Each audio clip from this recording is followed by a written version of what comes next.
Hi everyone. I think we're live. Are we live? Can you hear me? This is kind of exciting. Um, so, who'd have thought that if we do something with live tech involving multiple people, that anything could possibly go wrong? I'm starting to think that my current existing strategy of pre-recording things is really clever because if anything goes wrong or there's a hiccup, then you can fix it prior to having to go live. But it looks like we are here.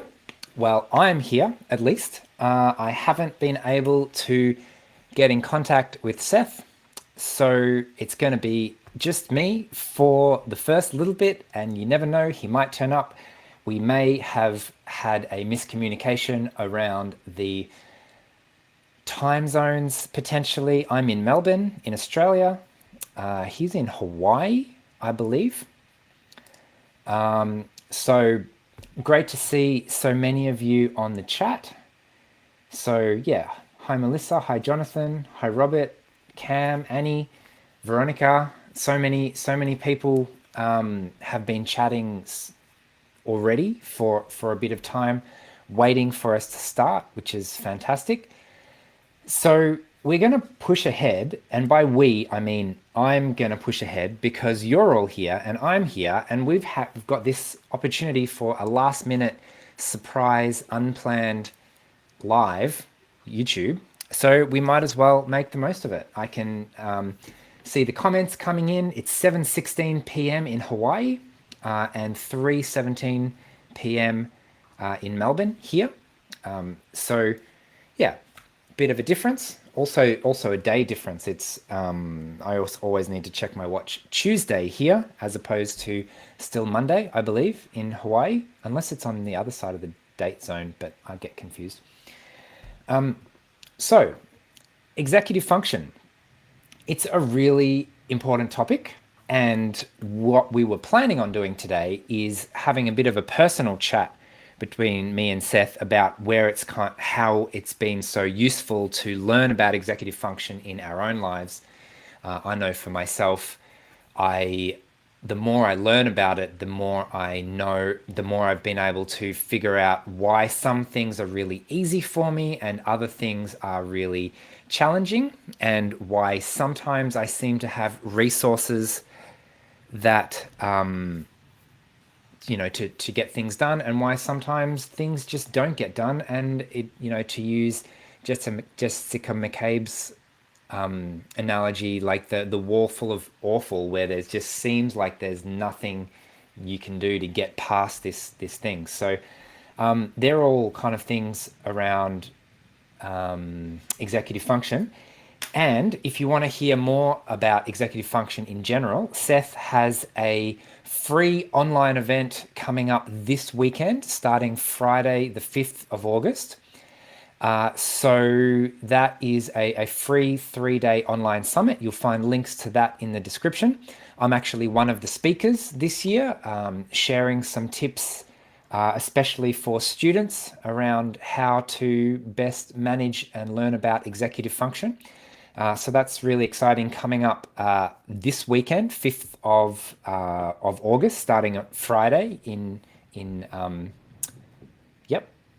So the other opportunity that we've both got around sharing more about executive function is, some of you may have seen my online summit event last year. The oh hello, do we have a special guest? Oh, hi It looks everybody. like Seth has joined us. Fantastic. Sorry I'm a bit sweaty. I just got stuck outside the house on my way here and I You made it look and I'm like here. you just finished a marathon and you've just Well, it's landed. yeah, Anyway, great to see. I will speak for a little bit and give you like 20 seconds to settle, if that will be helpful. I'm good.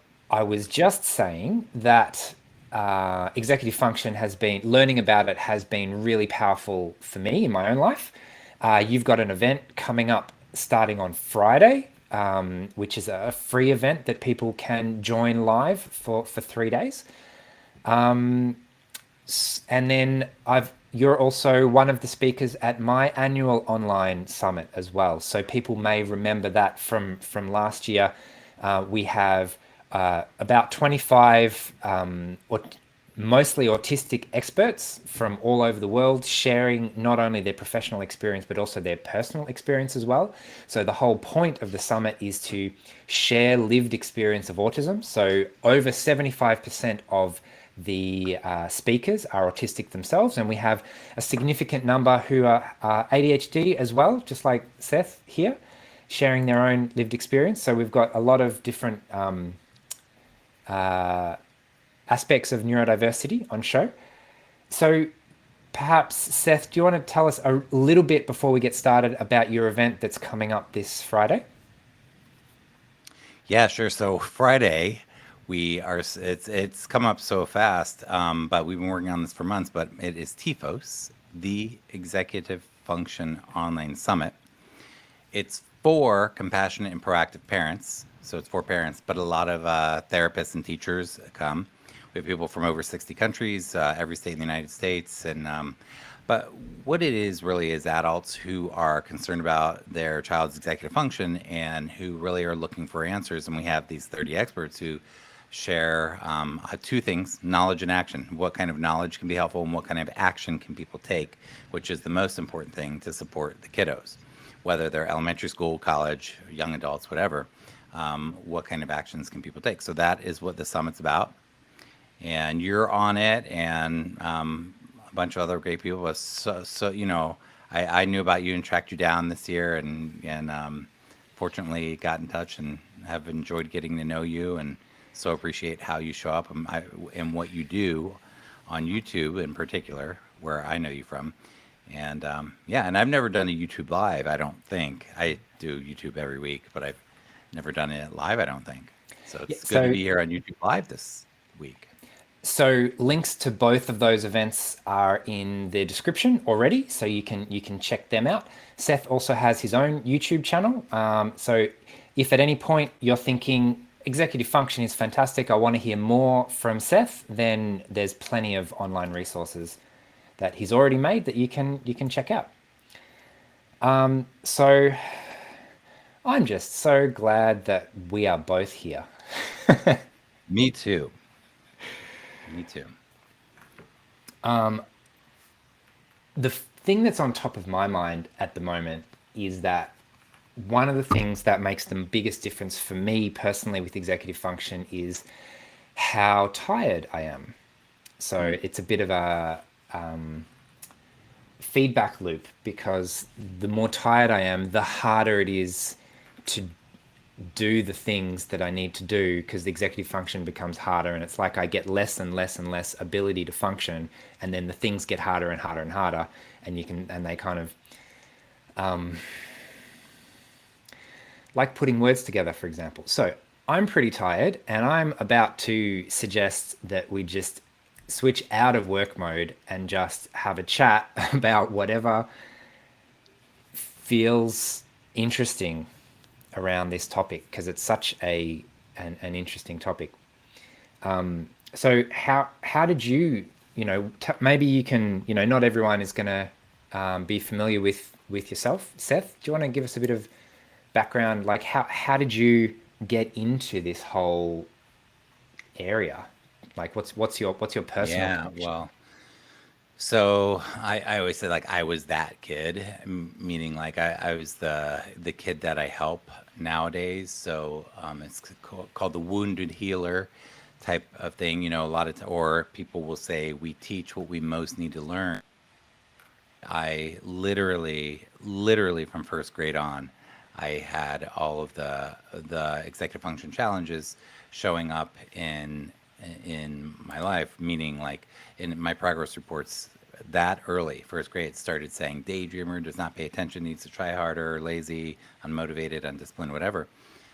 And executive function challenges can look different for different people. For example, some people have executive function challenges may not get those same types of comments, but that's what I got. And so, I struggled. I ended up almost failing out of high school, going into college on probation, failing out of college, going to another college because I wanted to get away from my parents, not because I wanted to go to college. Yeah. And I didn't know that you could just like not go to college and not live with your parents, but I couldn't keep a job for the life of me. I mean, I got fired from fast food restaurants. I got fired from the grocery store. I got fired from the drugstore. I got fired from stocking shelves, like jobs that are hard to get fired from.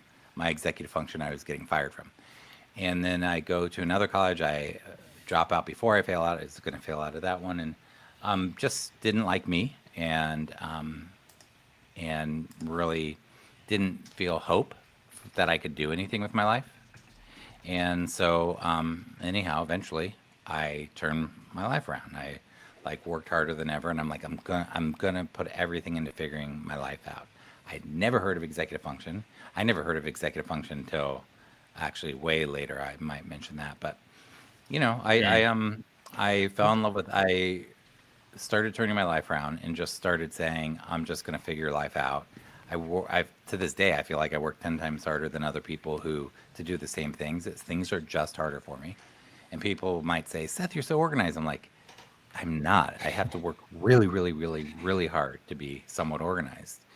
Yeah. And like you were saying, it's exhausting. Like certain things are exhausting for me. And I make a lot of mistakes in life, but I'm okay with who I am and I like my life today. So I got a job working with kids by accident back in the day and fell in love with it, dedicated my life to helping kids. Then after 12 years, I figured out, you know what, these 2E kids, the kids that have executive function challenges, again, I wasn't even using the word executive function at the time.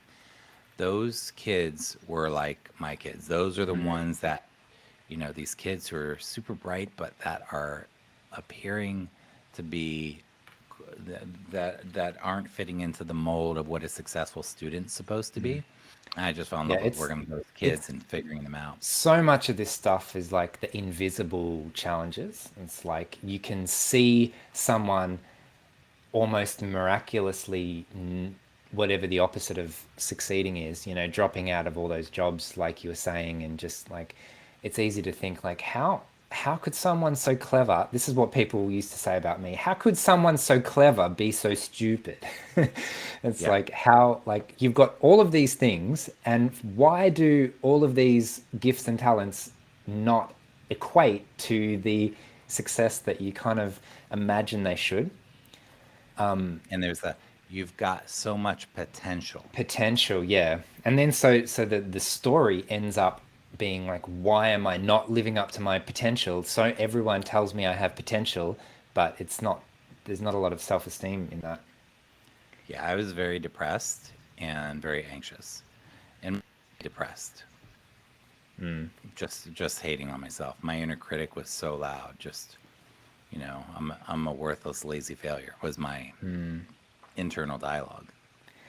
See, that's interesting. I was pretty lucky, I think, in a lot of ways. I attribute one thing in particular to be an extreme privilege that I have had, which is being good at school.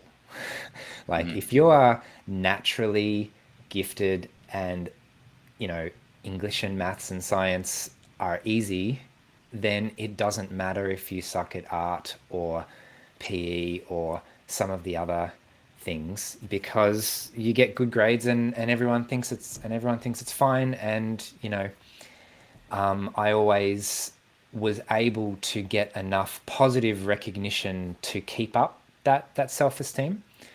So it was actually a very different experience. School for me was about the academic side being really easy, and then the social side being like, whew, like, how does everyone know what to do Hmm. here? Like, everyone else seems to like playing with their friends and not like doing maths tests. I don't get it. So let me ask you about the act. Like that was in a way easy for me, in a way hard. Like I could pick up on stuff really easily. It was the output I couldn't do.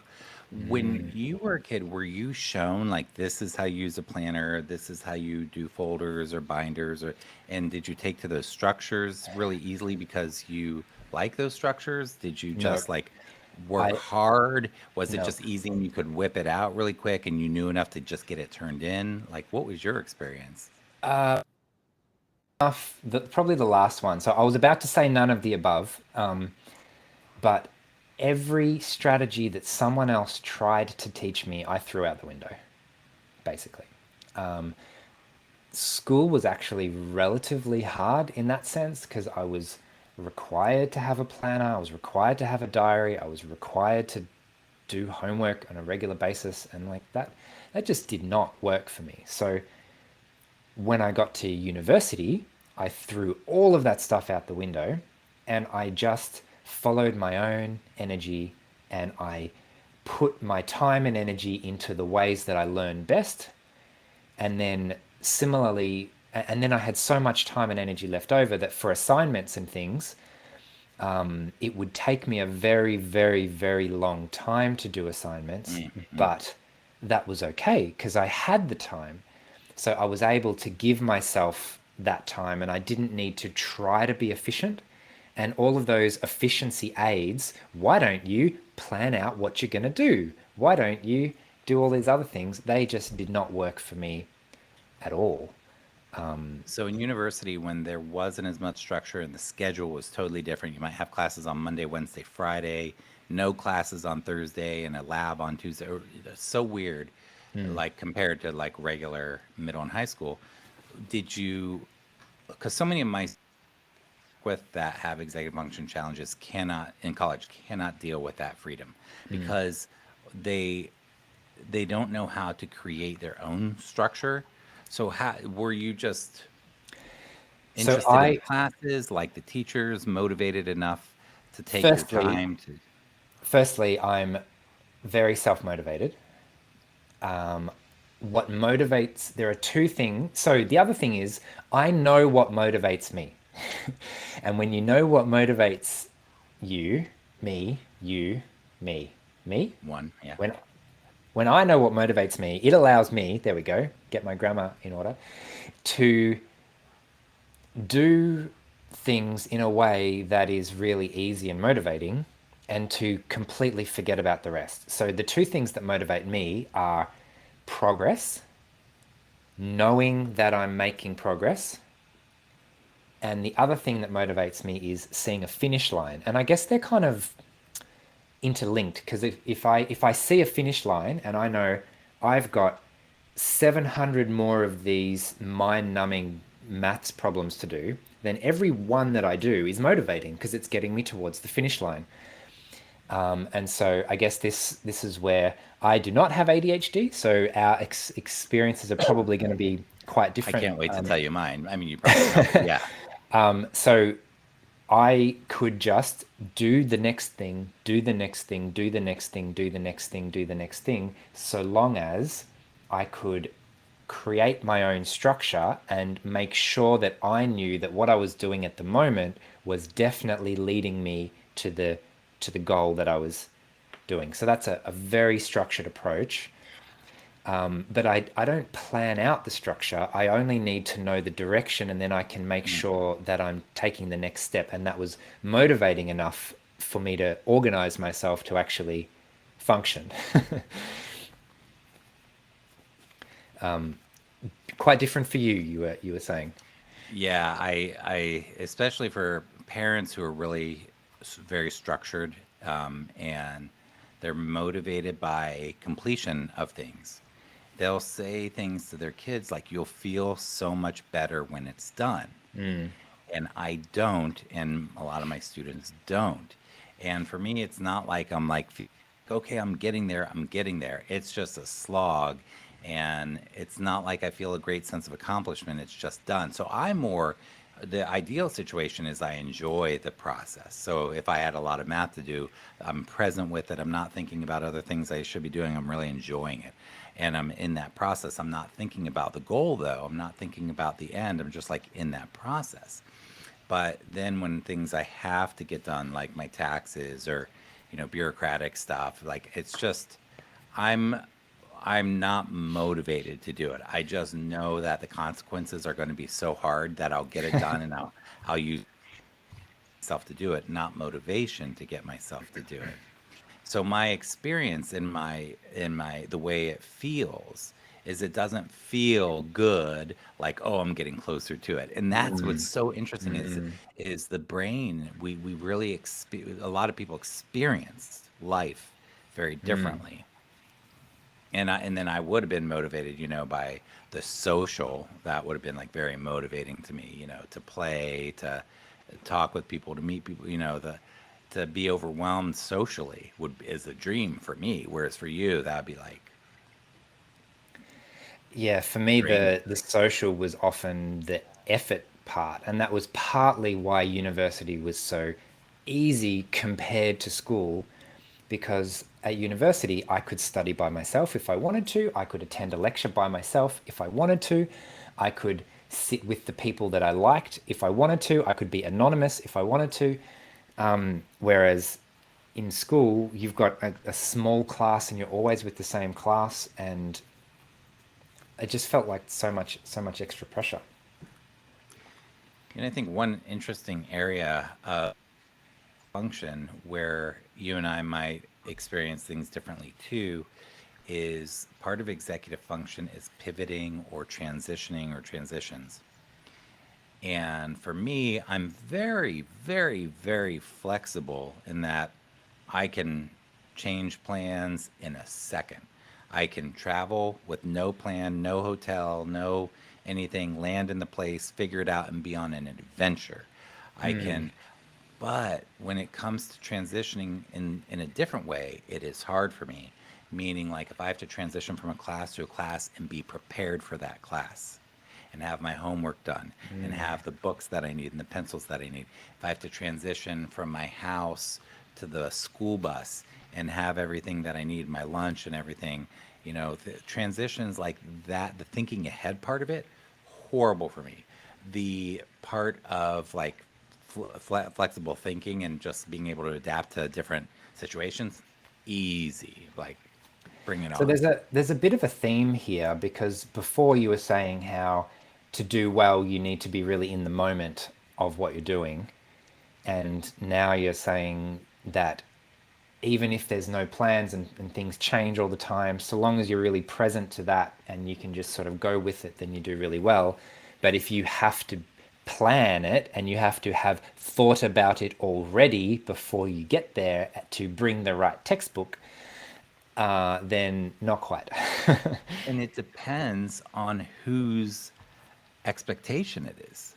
Like if I'm traveling, that's my thing. If I'm going to a class that I have to take and that I haven't chosen with a teacher that I don't like and the content, it has to do with what the thing is. Like if I'm like obviously play a lot of guitar. If I'm going out to play guitar at a bar, I am going to have everything I need. I will not ever forget anything in terms of anything I need. The strap, the picks, the amplifier, the cables, every single thing. Perfect. Because it's an interest area and it Yeah, matters to me. When yeah. it's Your brain externally automatically does it. Yeah. determined, yeah, and sometimes I don't want to do it just because it's externally determined.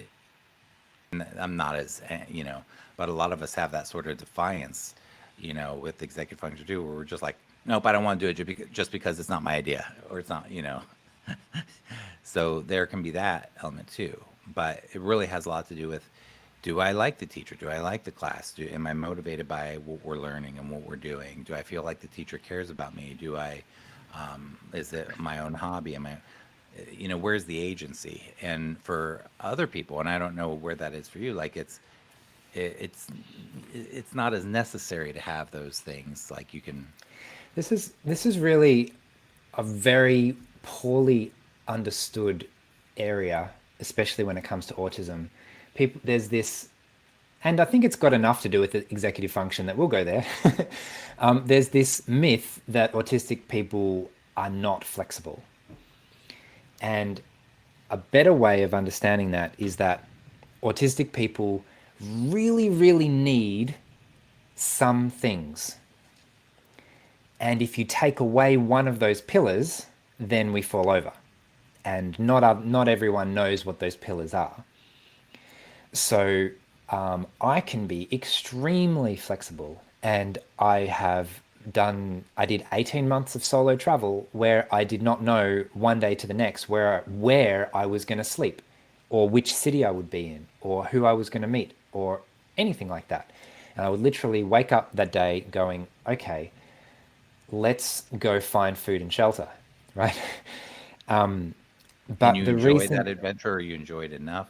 Like, well, it was really tiring, but yes, okay. I enjoyed it. And the reason is because I had everything I needed with me, and it was really relaxing. Everything was in my backpack, which meant I didn't need to think, what do I need to take with me? Do I need to prepare? I've already prepared and I have everything I need in my backpack. A relative of mine, her son is in his mid 20s, not sort of moderately verbal. He has some language. He needs a lot of instruction and constant supervision and things like that. Autistic, obviously.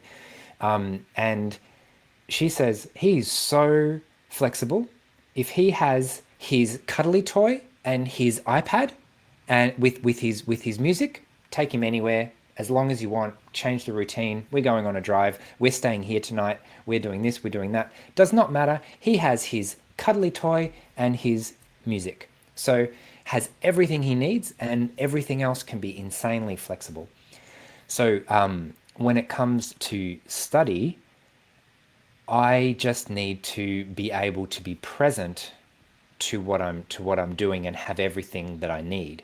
And very often I wouldn't bother with the textbook. I'd leave it at home and say, look, if it's important, you show me in your textbook.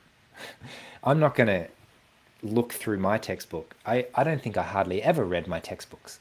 I certainly don't know how I would have survived these days with everything being online and ebooks and on electronic resources and things I have to read on screens. And I I, really relied on people showing me so that I could understand it and so that I could do it. all right, let me ask you this one.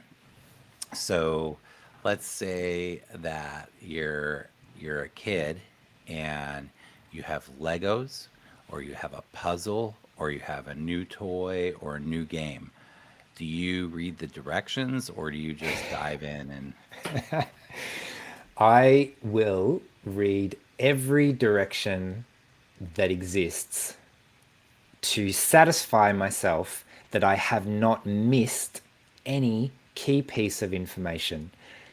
I'm like, so even today, like I got a sleep tracker recently, right? And I'm like, good, this is the instructions. This is just the battery instructions, the standard, battery may explode at any moment kind of warnings. Okay, and it's in this language and this language and this language. And if I turn it over, I just check all these languages. And yep, I've checked every inch of this paper and I now know everything. I can now move on to the next thing. So, yeah, that's, I'm guessing, might not be your experience. I read directions more because similar to you, like I want to know that I understand it. But it's funny because I bought this like a year ago, Yeah. and it's a Garmin watch, expensive, like the nicest one that they make. It's solar and blah blah. And I bought it largely to figure out to do the sleep thing. Yep. I've used this to track my sleep maybe 3 times. I don't understand it. I found the instructions online. They're too tedious. I start reading them and just bored. But everything I could figure out, like I use it when I go snorkeling and stuff, or running, or hiking to track all those, and Yep. so that everything I could figure out easily, I did. But like to sit there and like that's just so tedious. So it's Yeah. funny. The Yeah. thing I bought it for, like I haven't dove in. So it depends what it is, but and if I have to read them. But normally I just want to, I like Legos as a kid. Like I would try to make the thing based on the picture on the box rather than using the directions, and try that first, and then I'd make my own things with them. So would do it once and then do whatever. I like the challenge of that, but yeah, not really. I'd rather play than with whatever the thing is and figure it out. I think, yeah. So I think that the lesson here is that everyone is motivated by different things. And if I am trying to, as a coach, for example, I need to be receptive to, well, what motivates you? How do we put motivating stuff for you into your life to get what you want to actually do out of it? Because clearly what motivates me does not motivate you. And you were saying you really like to play, and I really like a challenge to be solved. Like, and I will sit there and figure it out until I brute force smash this problem until I've done it.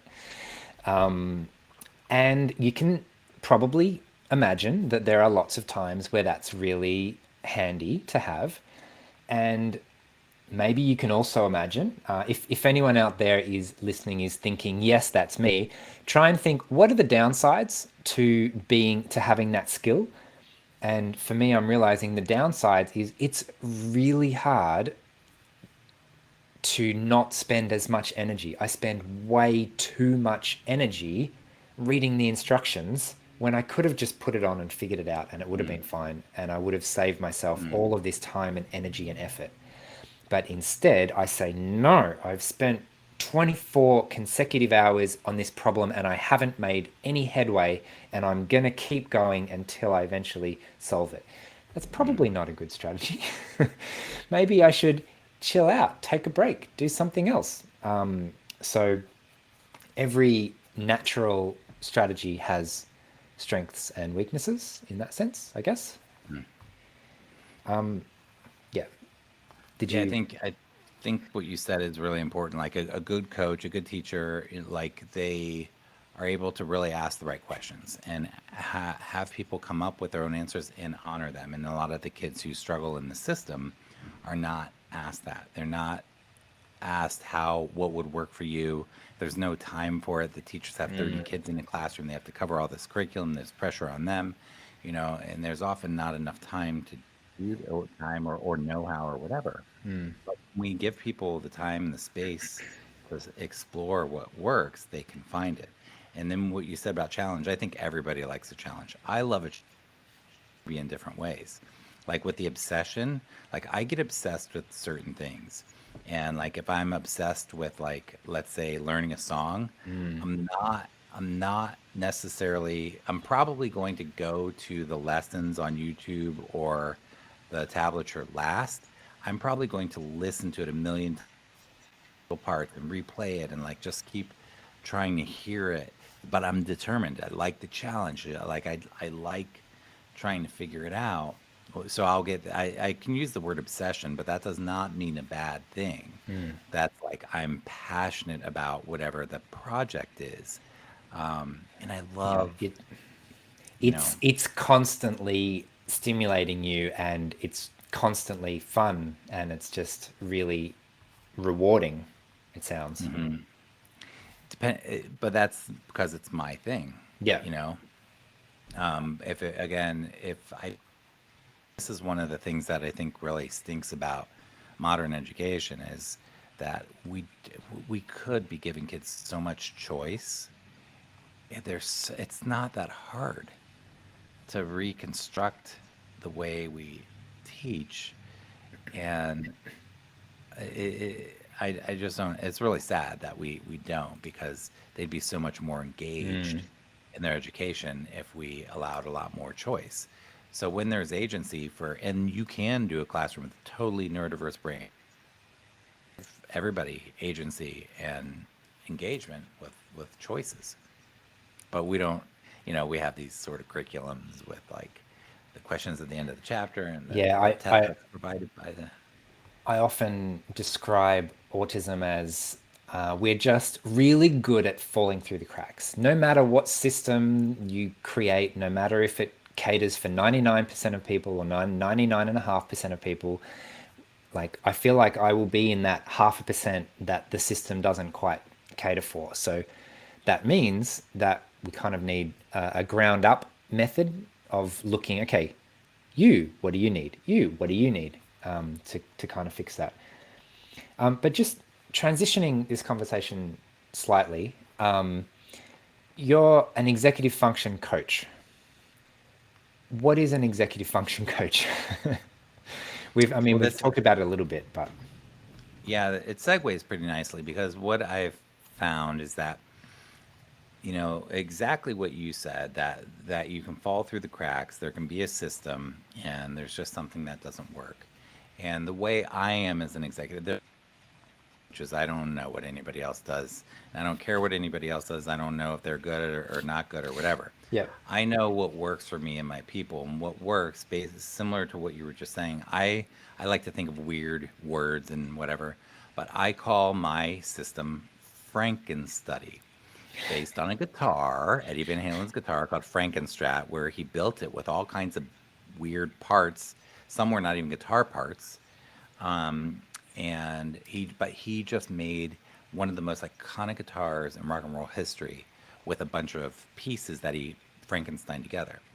But I want to help people Frankenstudy their life, and executive function skills are the skills we need to get done, the things we need to get done to reach the goals we have. Again, if the goals are the schools or the teacher's goals or somebody else's goals, that can be problematic, and that's something we often have to do. We do need to learn these skills regardless, because we need them to be able to create a good, happy, successful, functional, transition into adulthood, where we have choices and possibilities and a good quality of life. So I try to teach Frankenstudy systems, which means that I will say, okay, there are things you need to have. You must know how to some system for planning, calendaring, planning days, planning long term, whatever. You need to understand how to plan. Now, is there? I got this question again today. I get it all the time. What's the best planner, or what's one of the best planners? I'm not gonna. There's no best planner. I want the person to have these skills of planning, and then we create a system, like you said, ground up. We create a system starting with where they're at. If they absolutely hate planners are stupid. They tried to make and they have these limiting beliefs about it, and they think planners that means that they should never ever have a planner. Well, I get kids like that. So my goal there is, okay, well, how do I get them to do, like, jot something on a note card each day so that they can at least remember their most important homeworks and not fail their classes and have to be in summer school and have to retake classes with the same teacher they don't like next fall. So how do we start wherever they're at and help them come up with understand the principles and the themes and the mechanisms behind any particular system, like planners, for example? Think we might have just lost Paul here. I'm not sure if I'm live or not. If you're watching me, hello. Oh, there we go. He's still coming back. going. I got a weird error message, and I hope it didn't mess anything up. Okay, you vanished, and I kept talking, but who knows what was recorded? I could still hear it you, said and recording. Then perfect. So I basically say, there are, fortunately, it's not rocket science, and there are a finite amount of skill sets. People call them different things, but essentially there's a certain number of skill sets that people have to be able to create a great future for themselves, or to quote succeed in school. So I try to say, how do we customize, personalize, tailor, differentiate them for you, so that you have some semblance of a system that you can make better and better over the years.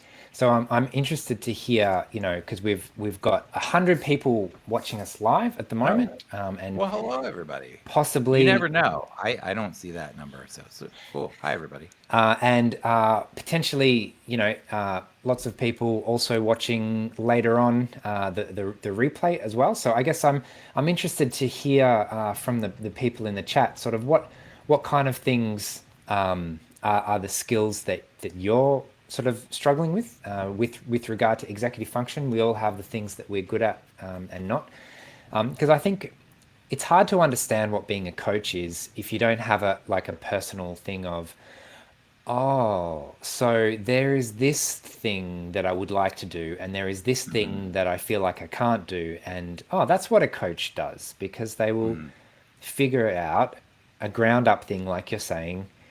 What is a solution that actually does work for me?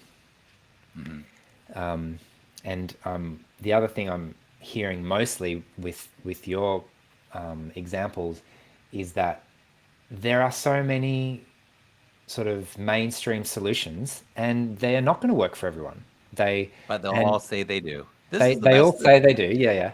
Which means there is no best planner. There's That's why I hate the term yeah. best practice. That Best drives me practice nuts. is listening to best practice is working with a person's strengths essentially, and every person needs to find a way that works for them, and the more different you are to the main to everyone else, the more different your solution needs to be to everyone else's solution. So it really does make sense. Yeah. Yeah. Um, Meanwhile, everybody, I may have somebody knocking on the door in a minute, so I may have to walk away for a minute if that happens. You missed my clumsy intro, but I was like, who knew that something might go wrong in a YouTube live? Like, I'm starting to think my pre-recording strategy is really clever Yeah. because you get a lot more room for, oh, that's fine. Let's just pause the recording for 30 seconds and see what happens. And Yeah. Well, were you asking me? You said like, what ones do I struggle with?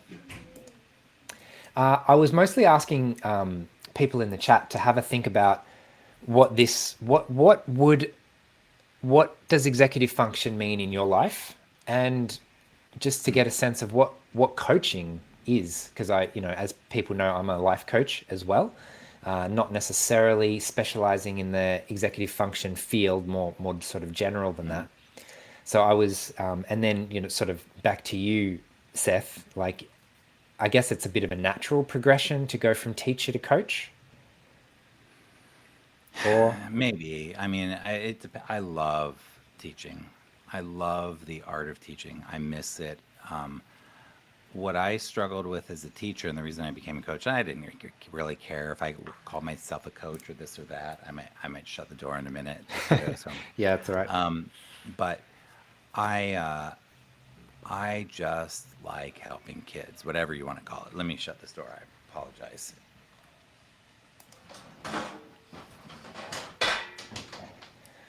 That's all right. So Probably. for me, the transition from a teacher to a coach had a lot to do with my frustration with the system. Now, I love teachers and they are just heroes. And when I was a teacher, I was suffocating in certain situations. And when I say suffocating, I mean as a teacher, like trying to shine, trying to do my best work, trying Mm. human beings and feeling suffocated by these constraints of certain aspects of the system. Now, if you have a great leader in a school, a great principal that's a leader that loves their teachers, loves their kids, and really has their head on straight about what the priorities are, and they can lift everybody up. But if you have one who is really focused on compliance and on their goals for the district or whatever pressures they're under or what have you, they There's a can lot of really lose pressures, yeah. sight. And so many principals are very I find, this is my opinion and my experience, you can disagree with me. And if there are principals there, I would love to hear your opinion. But I find that probably most principals, I would say, are pretty disconnected from the human beings that are right in front of them every day. So I was frustrated, and my transition to coach was I just wanted to serve more. I feel like life's a blip. I'm going to live 80, 90, maybe 100 years if I'm lucky. I want to have a good quality of life, and I want to like do as much good as I can in this lifetime. And I felt I was not able to do that. So my transition was a lot about, how can I serve more? And I didn't even know what to call myself at first, actually. But I knew who I like to serve, and that is those kids that are struggling. And I love to figure out complicated human beings and help them figure out how awesome they are, you know? That's one of the best parts of my job, is just working with the autistic community every day and seeing the incredible diversity that is just completely invisible until you get to know someone and they share their little quirk of this is how I do it, or this is what works for me, or this is what absolutely does not work for me, and how I do it instead, and how my brain works and what I'm really good at. And yeah, it's a privileged experience to be able to witness that, I feel. Yeah. And the funny thing is both of us are good at what we do because we've experienced the challenges of that.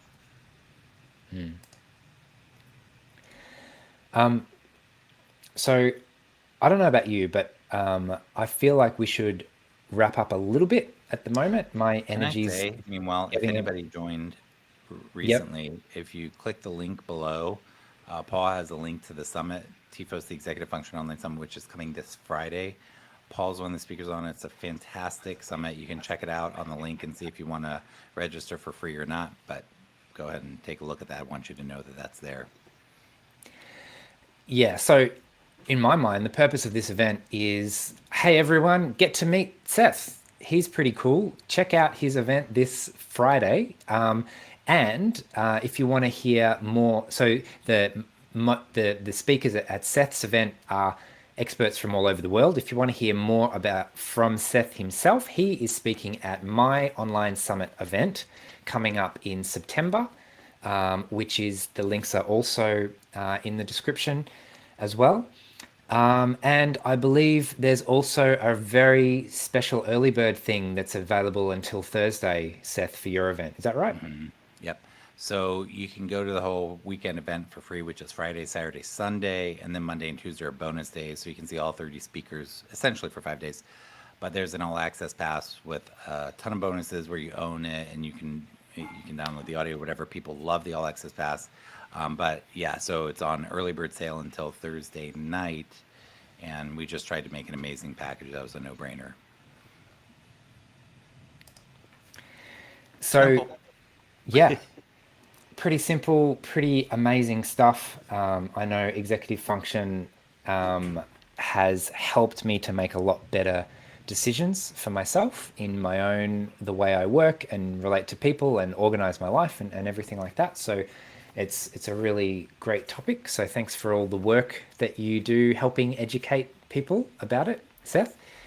And for everyone watching, there are lots of other resources if this has just whet your appetite.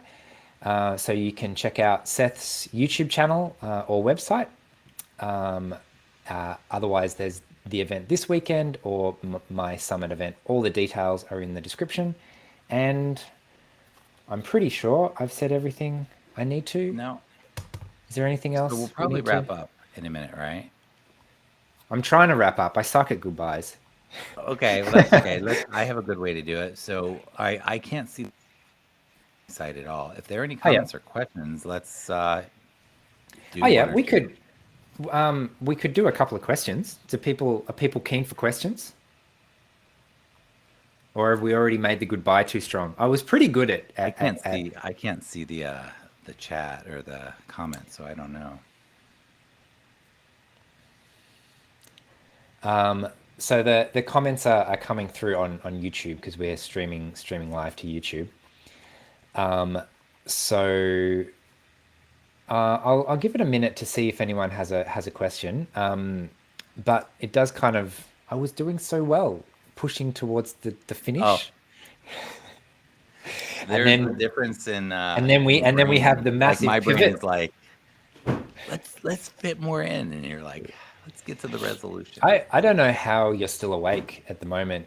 I mean, your event is this weekend, and pulling all of that stuff together, contacting speakers, getting all the tech I'm sorted. tired, man. Can you see these bags? I don't You usually have like these bags under my eyes, and I'm not sleeping well. My nervous system is just like my to-do list is so long, but it's all self-imposed.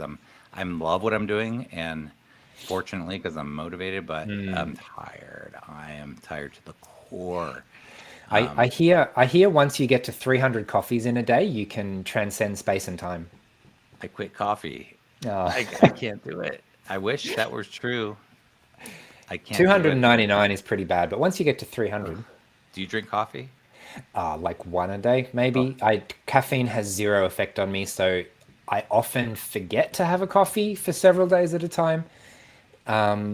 And I'm, people are like, what do you mean? How do you forget to have a coffee? Like, well, it doesn't mean anything. So, I'm sadly super sensitive to it, and I can have one cup in the morning, and then I'm up at 3 o'clock in the middle of the night.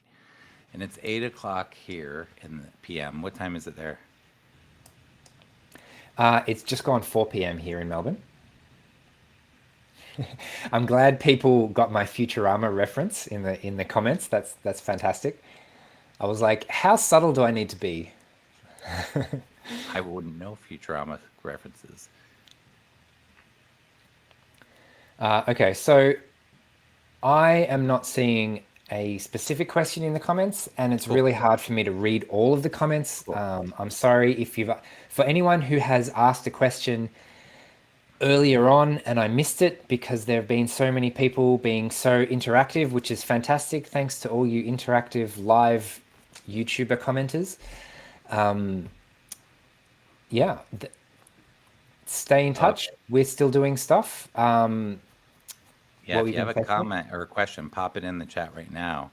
And if you want to open a new tab and look for my YouTube channel, it's under my name, Seth Perler, Executive Function or something. I don't even know the name of the Yep, channel. Seth But Perler, Executive Function Coach or something like that.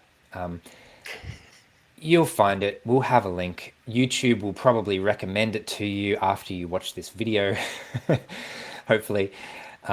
So thanks, all right. Seth. Thanks everyone for joining live.